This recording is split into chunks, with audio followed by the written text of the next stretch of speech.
aggression against Today, Ukraine. this building was bombed. The sounds you can hear behind us is Russian artillery hitting the city. Just wanted to destroy the civilization.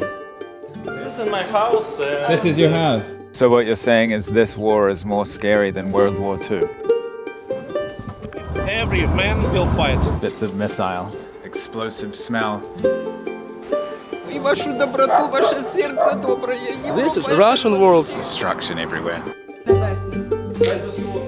When they go outside, they feel like they're playing lottery with their life. Your and her heart are near. Unexploded missile here. Destroyed buildings everywhere. The air raid sirens going off in the background. This one's completely burnt out. It's probably one of the most dangerous cities in the world at the moment. Let's see how this goes. It's really quite hard for me to convey how many bullet holes are here. Now we've been told to stay right here because they expect that a Russian counter-artillery bridge.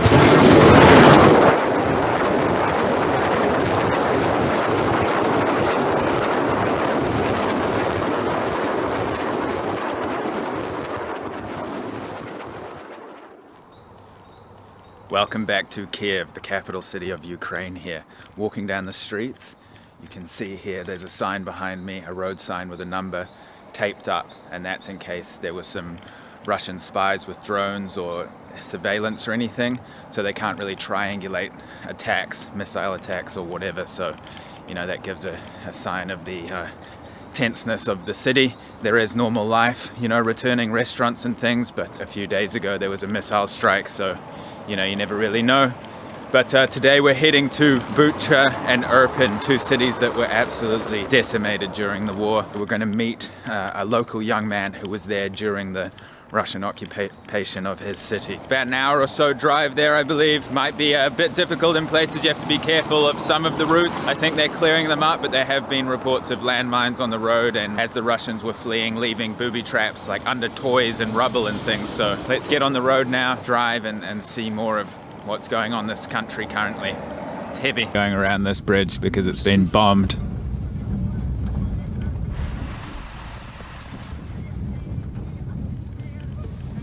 Okay, so we've been driving for about 45 minutes and you can just see absolute scenes of destruction. A few military checkpoints. This is actually the entrance to Irpin here, and just destroyed buildings everywhere. This is a bridge behind me. That's a temporary bridge. This one's been bombed.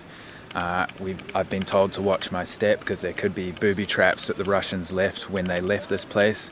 They put sometimes lines along the ground and then you could kick them with your foot and a mine goes off, or a bomb of sorts, or they'll put like a toy or a bottle or something, and if you move that you can set off an explosive. So you've got to really watch where you're putting your feet around here, from what I've been told.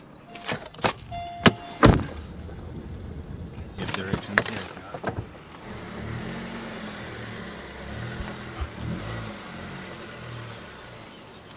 So we made it through another military checkpoint, and this is one of the first buildings we're greeted with.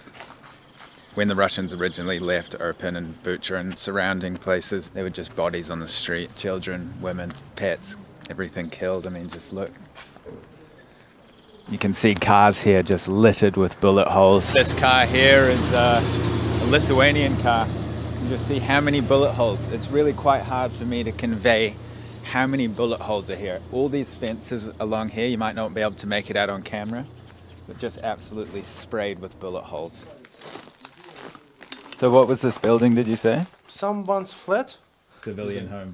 Yeah, it's just a civilian home. Maybe it was a shop or something like. I don't know. Just right now, it's hard to define what it was. These little pots over here, yeah, could that be a trap? It can be. Never try to open such a stuff because inside may be a grenade or something like. Because it looks quite out of place, right? Yeah. Because everything's destroyed and there's a little pot there. Yeah, they were building all that to live, and now they have no place to live at all, and all their lives are ruined. And I don't know whether these people are alive even. So you have to be very careful to stand on other people's footprints here. Food traps all over the places with grenades or mines, so we need to be careful. This just goes on and on. This is a small part of it, you know. Every building around here that I can see is destroyed. So we're just walking along the footpath here, and down here is a toy gun. We've been strictly told do not touch this because it could be some kind of a trap.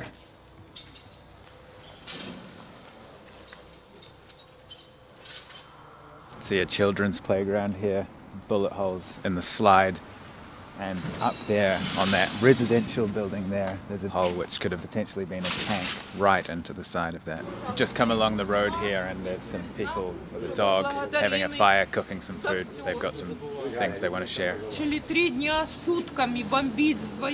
started to bomb all over the place from both sides of the building, so there were no place to hide. All the glass were broke and they needed to hide, so they came in the corridor because the walls are a little bit bigger and harder, so they can hide. They were just hiding there for 3 or 4 days. What the Russians are saying is that they're aiming for only military targets. Can you ask her if that's true?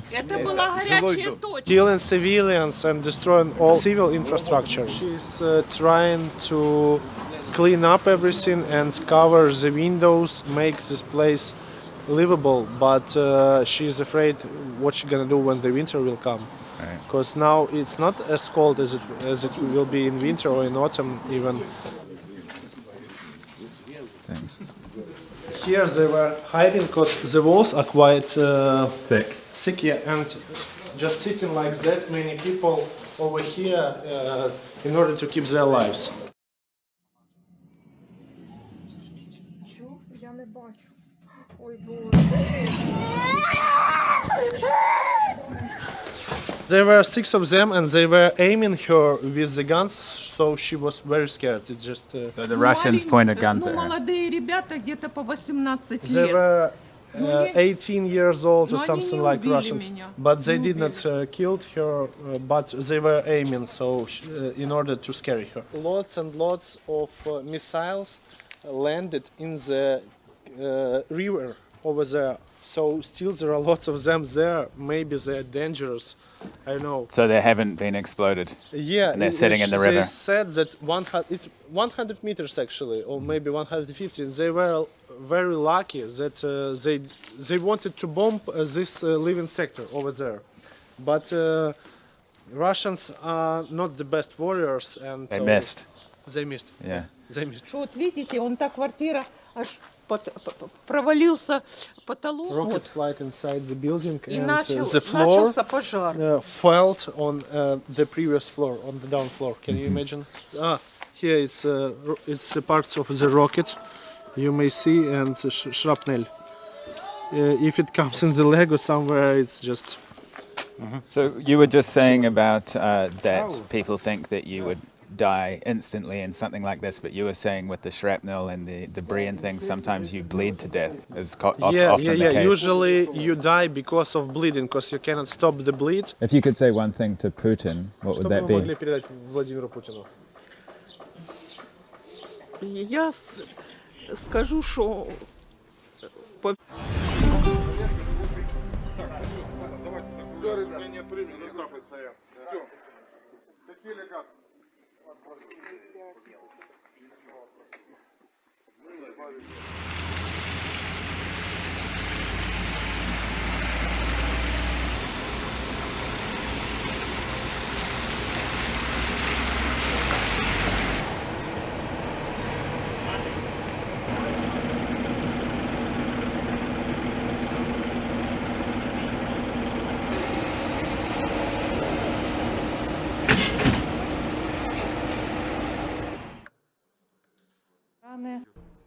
Вот сейчас видим медперсонал.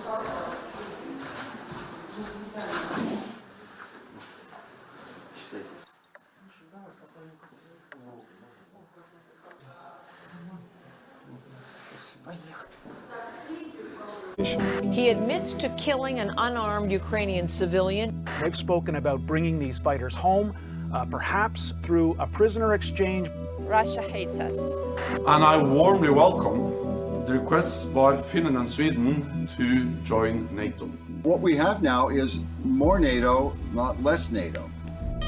Ukraine appears to be giving up its fight for Mariupol.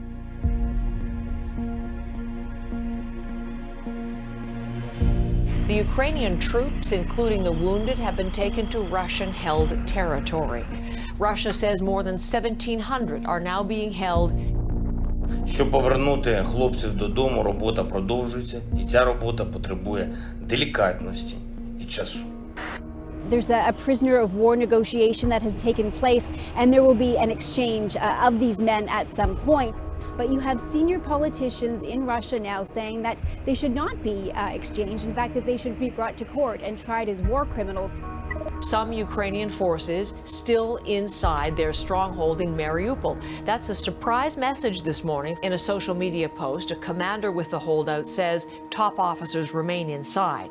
President Volodymyr Zelensky calls the situation in the Donbas region hell. He says Russian forces have completely destroyed the area.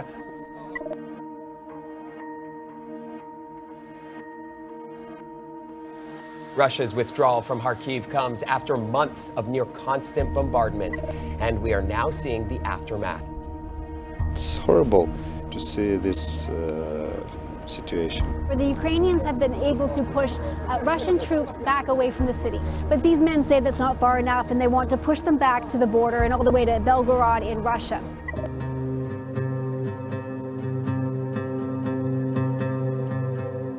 The Russian soldier was confronted by the wife of the Ukrainian civilian he killed. The 21-year-old tank commander apologized to her. He has pleaded guilty to killing the 62-year-old man, testifying to the court that his superiors ordered him to shoot the unarmed man.